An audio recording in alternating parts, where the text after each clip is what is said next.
It's Wednesday and it's raining. Ayun na si Kuya Jerome. Papasok na sa school. Bye, Nak! Nak! Bye!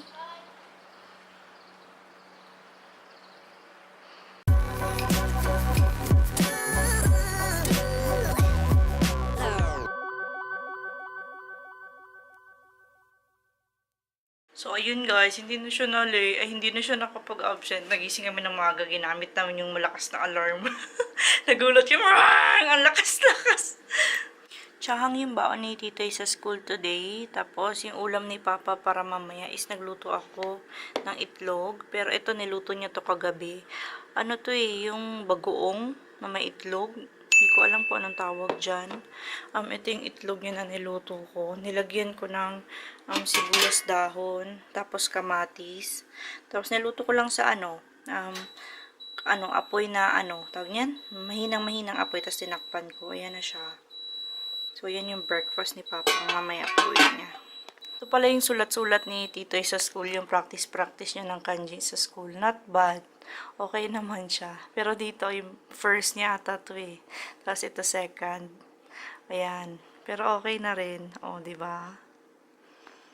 Nilagay ko na lang muna dyan para pagdating ng papa niya, makita ng papa niya, diba? Makawaw man lang yung papa niya. And ayan, nakapaghugas na ako sa lababo. Ready na din to para pagdating ni Papa. Si Jake natutulog pa kasi Tulog na tulog pa si Jake. Yung nguso nakalawit.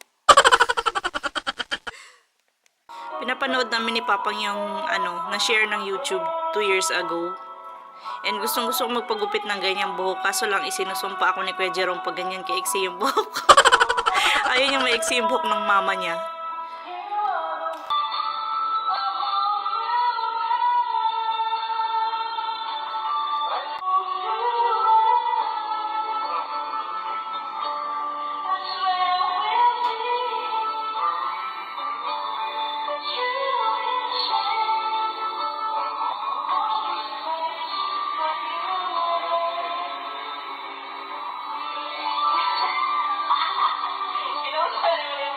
Magawa ako now ng menudo.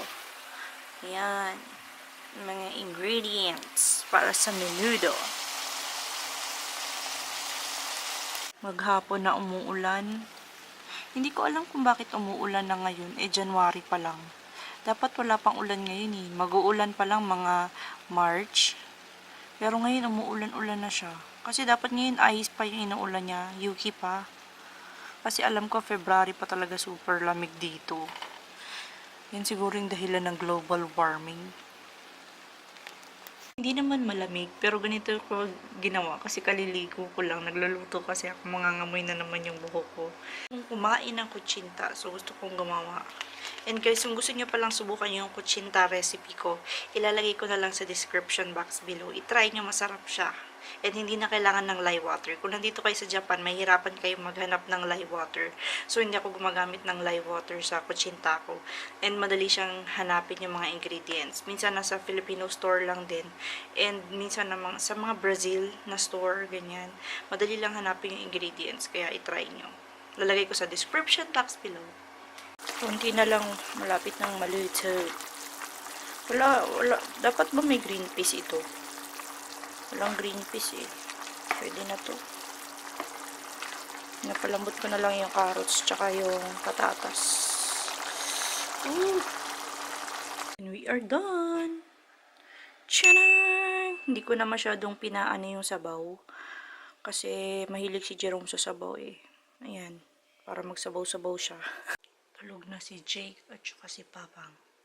And ako dito sa computer mag-edit na naman ako sa Filmora. And may nakapagtanong pala si Mama Yin. Ang channel nila is Mama Yin and Cassie na ngayon. Before Mama Yin lang. Sabi niya, diba sis, hindi free ang Filmora.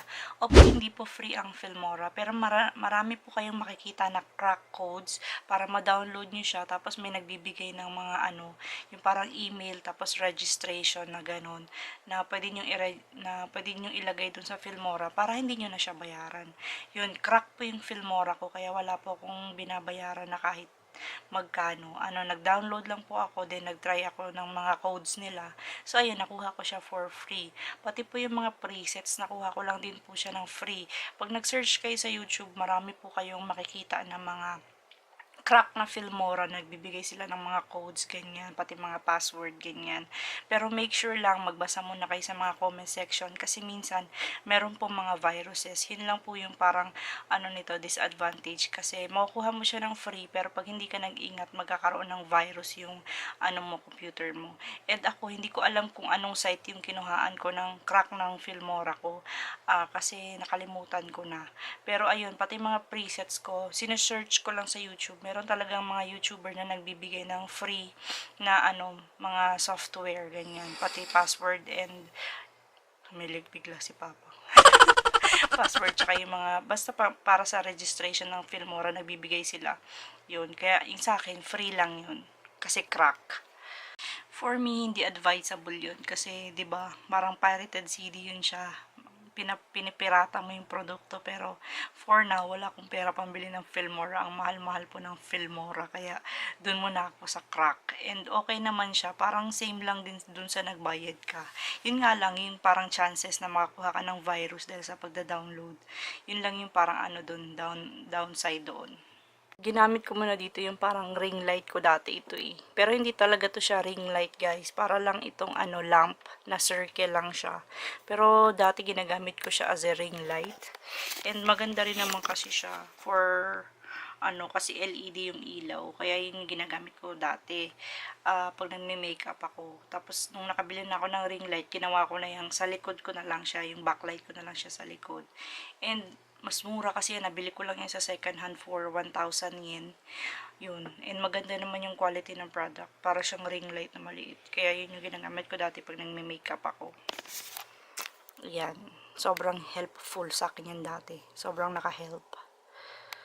Actually, hindi naman talaga mahirap maggawa ng channel or ng YouTube channel, kasi kailangan mo lang yung sarili mo na confident ka sa camera. Kung wala kang camera, pwede naman yung cellphone.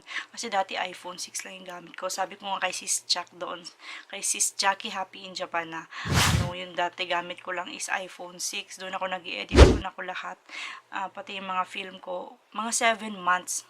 Nung nag-start ako talaga na mag-upload sa YouTube, mga 7 months, puro lang yung mga video ko, dun sa iPhone 6 ko lang na-produce. Then, bumili ako ng iPhone 7, second hand lang din. Pero hindi ko naman masyadong nakita yung difference, kaya kung may mga cellphone kayo ngayon, iPhone 5, iPhone 6, okay na yan for vlogging, and mas madaling mag-edit sa iMovie. Dati iMovie lang ako nag-edit, and pwede mo rin namang ma-customize. Pero yun nga, pag may mga gusto kang ang tawag ito, mga transition, and gusto mong mas personalize pa yung mga videos mo, much better talaga sa computer mag-edit. Pero ang lang sa computer is talagang matatagalan ka mag-edit ng videos. Mas prefer ko kung yung mga mama na busy sa talaga iPad or sa cellphone na lang sila mag-edit, kasi mas madali talaga doon. Ako for almost 1 year na nagvo-vlog ako, mas madali po talaga doon sa cellphone mag-edit, kasi hindi ka na magta-transfer ng files. Lahat ng mga photos or videos mo nandoon na. Pagkatapos mong mag-capture, nandoon na, nakasave na agad sa phone. So, ilalagay mo na lang doon sa application or sa app na napili mo kung saan mo siya i-edit. Madali na, hindi na kailangan ng katulad nito. Meron akong camera, ita-transfer ko pa sa computer, ganyan. Mas madali talaga pag cellphone. Pero kung gusto niyo mag-upgrade, etong camera na to, mare-recommend ko sa inyo yung Sony DSC WX500. Sa Pilipinas, 16,000 pesos. Pero dito sa Japan, makukuha niyo siya ng mga nimang goseng sa second hand. And okay na okay ako, kasi may nasa kanya naman lahat ng hinahanap ko yung image stabilization, yung zoom, kasi gamit na gamit ko yung zoom pag nasa eskwelahan si Titoy. Alam niyo naman pag may mga ceremony, malayo ka dun sa bata and gusto mong i-zoom yung pagmumukha niya pero malayo ka. Yun kasi dati yung nag-kinder siya dito sa Japan. Hindi ko masyadong na-capture yung moment nung pagiging kinder niya kasi phone lang yung gamit ko. So, nung nakita ko to and nakita ko yung mga reviews na maganda naman, pati yung autofocus nito maganda guys. Kaya nire-recommend ko tong camera na to. Kung gusto niyo ng cheap vlogging camera, yung murang vlogging camera, itong camera na to ang i-recommend ko sa inyo. So, Sony DSC-WX500. Pero kung may budget talaga kayo, pwede naman kayong doon na sa Canon G7X Mark II. Okay naman yun siya, pero ang ko lang, pag titingin ako ng review yung autofocus niya. Pero ang advantage ng camera na yun is maganda siya sa low light guys. And yun yung disadvantage ng camera na to. Pag low light, super grainy talaga.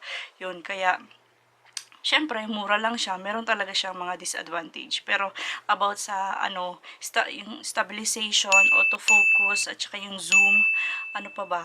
Basta yun yung masasabi ko sa camera na to. Kaya i-recommend ko lalo sa mga bago lang sa YouTube. Try nyo po yung Sony DSC-WX500. Hindi kayo magsisisi kapag nabili nyo yung camera na to kasi mura lang siya and pwede na siya talaga pang start ng pag-vlog. Yan.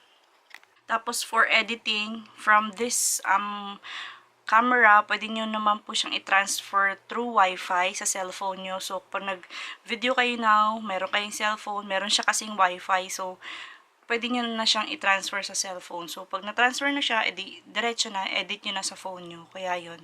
Yun lang yung pinakamadaling masasabi ko sa inyo. Kasi 1 year pa lang naman ako sa YouTube, diba, na talaga nag-upload ng videos and nagvo-vlog. Yun yung masasabi ko na maganda yung gawin. Kung bago lang kayo, try to use your cellphone. Then kung gusto niyo mag-upgrade, yung marirecommend ko na camera is this Sony DSC-WX500. Hindi po to siya yung video na binayaran ako based on my experience, and maganda naman kasi talaga yung camera, and nagugustuhan ko sa kanya is yung autofocus niya, lalo na pag may magandang lighting. Maganda po talaga yung autofocus niya, mabilis siyang mag-autofocus. Yan, as you can see, diba, mabilis siyang mag-autofocus guys, and parang ang down hindi ko na yung yung Canon G7X, parang nahihirapan siya mag-autofocus. Minsan may tao sa likod, nandun siya sa tao sa likod na naka-focus. Gusto ko pag nagvo-vlog kasi ako, nasa mukha ko talaga siya nagfo-focus.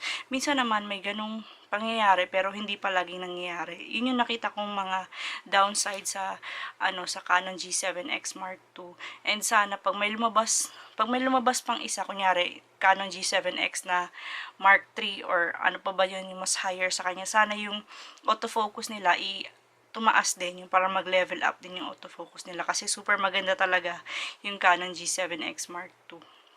And ngayon hindi kasi kaya ng budget ko yung Canon G7X Mark II, kaya ito yung napili kong camera, and super happy ako sa purchase ko kasi nagustuhan ko naman lahat ng features niya. Ang downside lang talaga is yung low light, pero pag low light katulad dito, pwede ka naman gumamit ng diba, ilaw.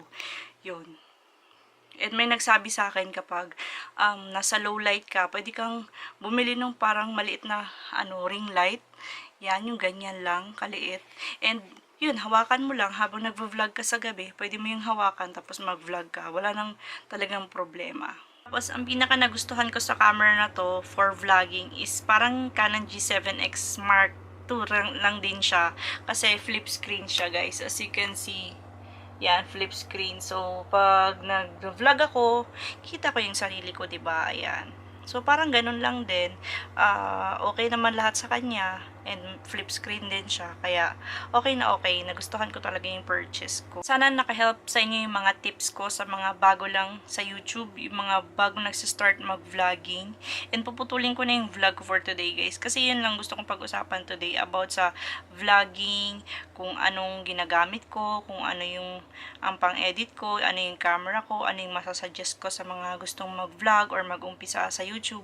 Pero ang pinaka-the best po na masasabi ko sa inyo, kung gusto niyo mag-umpisa ng channel sa YouTube, dapat meron kayong confidence, and is parang hindi naman talaga tungkol sa magaganda yung mga equipment mo, ring light, camera, or ano pa dyan. Ang mas maganda po talaga is yung content ng channel. Yung parang yung manonood sa'yo, hindi sila maboboring, ganyan. Kaya minsan kapag wala talaga akong maisip na ideas, hindi po ako gumagawa ng videos kasi gusto ko yung mga nanonood sa akin, bumalik sila sa akin dahil nagustuhan nila yung mga videos ko. Hindi yung babalik sila sa channel ko kasi yung nanood lang ako ng videos nila, ganyan. Gusto ko bumalik sila sa channel ko kasi na-entertain sila, nagugustuhan nila yung napapanood nila. Kaya, hindi po problema kung wala kayong magandang camera, wala kayong magandang equipment para mag-start ng YouTube. Ang importante is yung content nyo, kung ano yung mapapakita nyo sa tao and kung magugustuhan nila. Yun po yung mga importanteng masasabi ko sa inyo at saka yun yung parang mahihelp ko sa inyo. So, ayun, i-end ko na yung vlog kasi wala naman na akong gagawin mamaya guys kasi panggabi si Papa, darating si Kuya Jerome, parang paulit-ulit lang yung cycle everyday. So, ayun. Pero kung hindi pa po kayo subscriber and nagustuhan nyo lang naman ako, yung content ng channel ko, yung mga videos ko, ganyan, na-entertain kayo, please do subscribe to my channel. Diyan lang po, smash that subscribe button down below. And kung nagustuhan nyo yung mga tips na binigay ko sa vlog na to, please give it a thumbs up. Yun lang po. Maraming salamat po sa mga nanonood. And remember guys, whatever you are, be a good one. Bye-bye for now and see you again on my next one.